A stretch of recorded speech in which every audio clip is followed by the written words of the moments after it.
Before starting today, we are going to make a Mandarin cake, a Brazilian favorite from my friend Leandro. But I just want to do a shout out to Rosie Laufer, who is with One Sotheby's in Aventura, Florida. And she sent this to me and I thought I would wear it for her today. So, hey Rosie, this one is for you. And we're going to do a Mandarin cake. So we're going to start the recipe with 5 tangerines. There's nothing better in winter months than being able to buy tangerines. I personally love them. I love the flavor of them. I love the taste of them, and I can eat 4 or 5 a day. Anyways, the first thing we're going to do is we're starting off with 5 tangerines. 2 we're going to save for the topping, but 3 we're going to use in the cake. And the first thing you have to do with the tangerines is you have to cut out the core, and then you're going to split them and try and take out this white area as well from all the tangerines. Okay. That's it.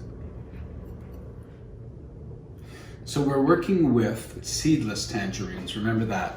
And then at the end of the day, we'll end up with 3 tangerines cut, and then 2 of them, we can take the skin off them. The 2 that we're saving for later, take the skin off them after we've juiced them. And we'll talk about that a little bit later.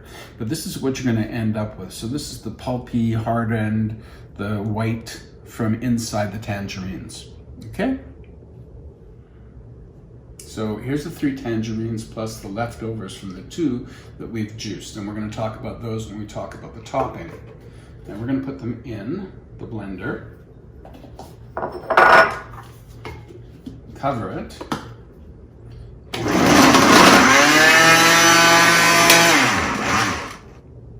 So we're going to add 3/4 cup of oil to this mixture as we send it back into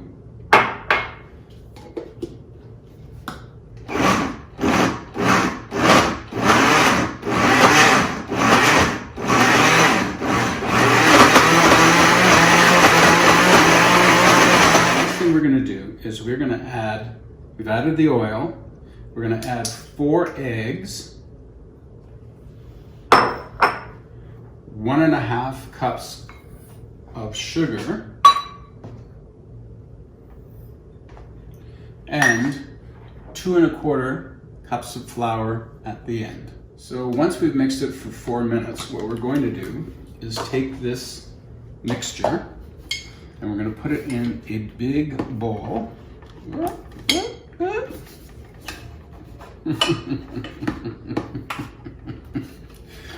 Oh my God, I can't believe it just comes off. So we're going to put it in a big bowl like this. Make sure we've got everything out of it.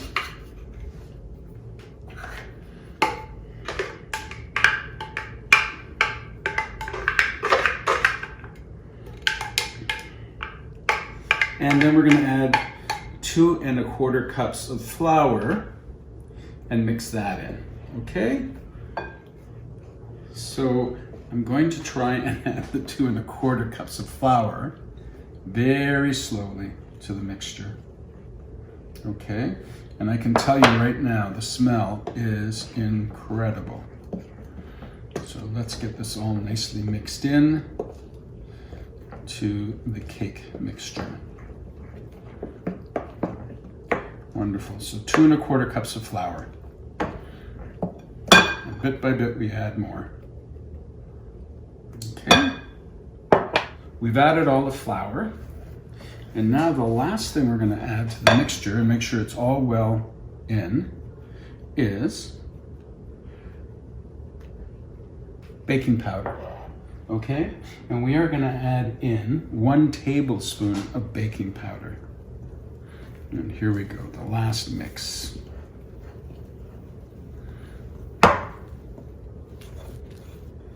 The smell and the color of this are amazing.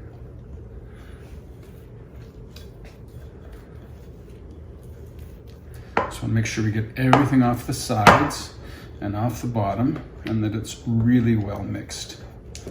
Okay.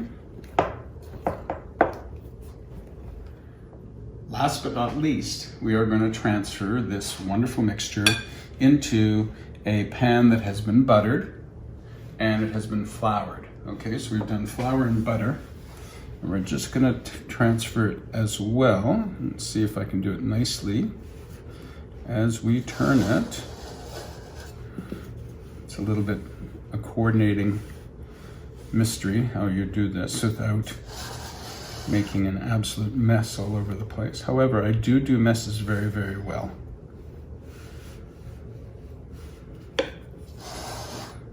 And the last little bit to go in. And make sure you get everything off the sides.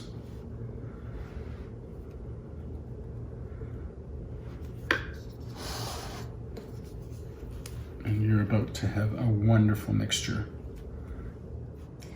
So we're going to take this and we're going to put it in the oven, okay, which is at 375. We're going to put it in between 40 and 45 minutes. However, make sure that with the first 20 minutes happening, you do not open the oven whatsoever. Okay?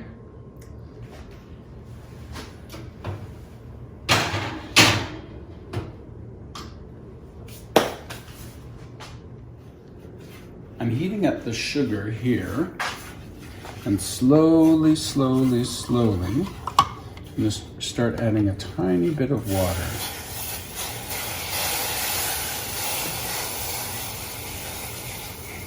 So we end up with a nice syrup. A sugar syrup. Almost as if we were making a caramel, but instead of having butter, we're using sugar and water. Keep it going, keep it boiling, making the syrup.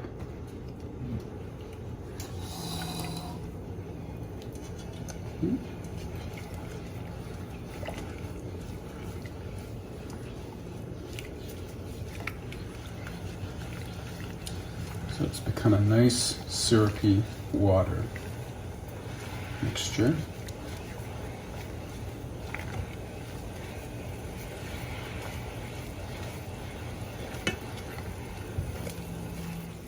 What we're doing here is we are doing a reduction, okay? As soon as it started to boil, I went from having it at high, okay, and then moving it to a medium as soon as it started to boil so that it would reduce.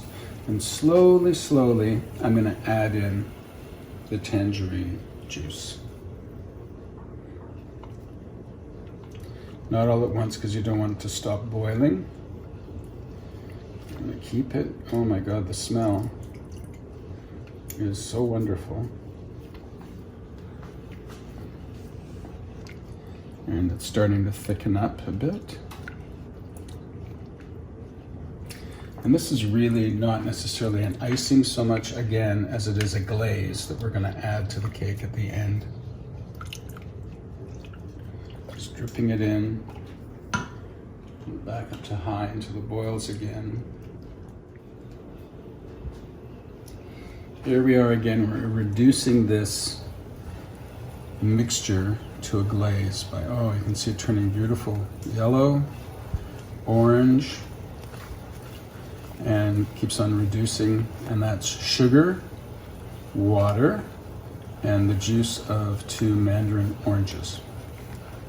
And we're going to keep that going. As soon as we get everything to a boil, we'll take it and move it to medium, and then take it off the heat.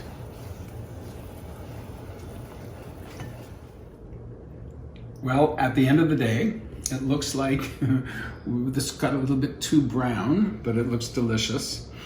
So one of the things we did was at the end, we took it out of the oven and we put on the glaze, remember? And it just seeps right through the cake and just adds something special to it.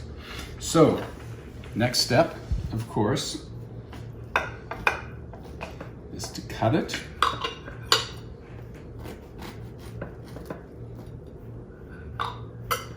And look at that. Doesn't that look yummy? I can't try it, but you can try it. See you next time.